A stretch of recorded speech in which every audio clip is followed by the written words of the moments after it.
নমস্কার বন্ধুরা, তন্নিস কিচেনে আপনাদেরকে স্বাগত। আজ আমি বানিয়ে দেখাবো পিঠের আরেকটি নতুন রেসিপি। এখানে আমি আজ ভাজা পাটিসাপটা আপনাদেরকে করে দেখাবো কিভাবে বানালে এই পাটিসাপটাটা একদম পারফেক্টলি আপনারা বানিয়ে ফেলতে পারবেন এবং প্রথমবারেই সফল হবেন, সেটাই আজকে আমি বানিয়ে দেখাবো। শীতের শুরু, তাই মন চায় পিঠে পুলি এই ধরনের কিছু খেতে। তো সেই কারণে আমি আজকে এই রেসিপিটা নিয়ে হাজির হলাম। কোনো রকম স্কিপ করে যাবেন না। এই পাটিসাপটাটা বানানোর জন্য সবার প্রথমে নিয়ে নিচ্ছি 2 কাপ পরিমাণ ময়দা, আর 2 কাপ পরিমাণ ময়দার জন্য নিয়ে নিচ্ছি হাফ কাপ পরিমাণ চালের গুঁড়ো।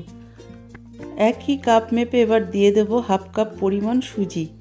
এই সুজিটা কিন্তু অবশ্যই দেবেন। এই সুজিটা দিলে কিন্তু পাটিসাপটা খুব সফট থাকবে, একদম তুলোর মতো।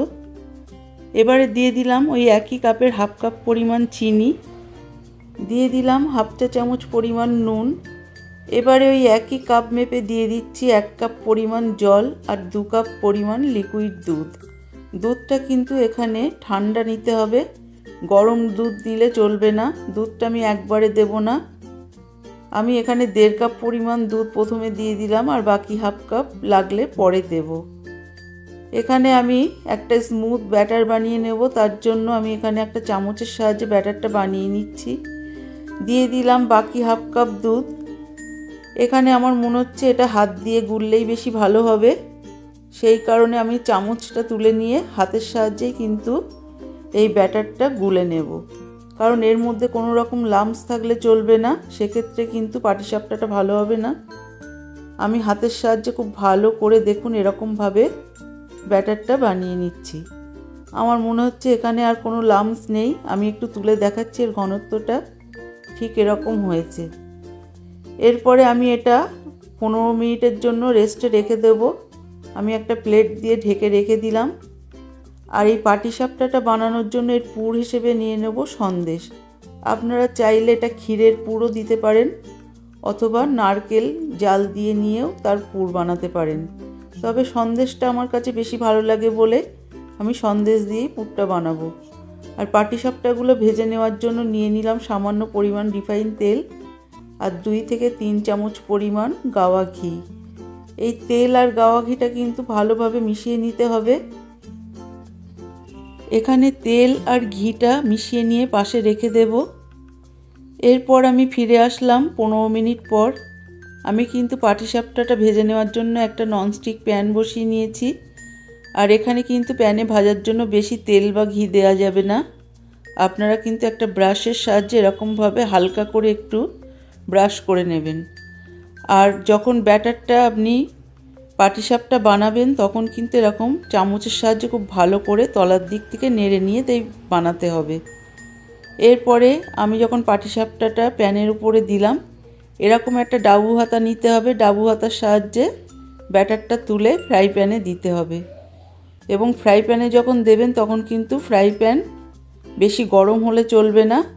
গ্যাসের ফ্লেমটা একদম লোতে করে দিয়ে তবেই দিতে হবে। আর আমি যেভাবে দেখুন এরকমভাবে ঘুরিয়ে ঘুরিয়ে হাতার সাহায্যে একটা গোল পরোটার মতো বানিয়ে নিলাম। দেখুন আমার কিন্তু প্রথমবারেই একদম পারফেক্ট হয়েছে ব্যাটারটা। একটা পিঠ হয়ে গেছে গোল্ডেন ব্রাউন। এরপরে কিন্তু আমি আরেকটা পিঠ উল্টে একটু ভেজে নিলাম।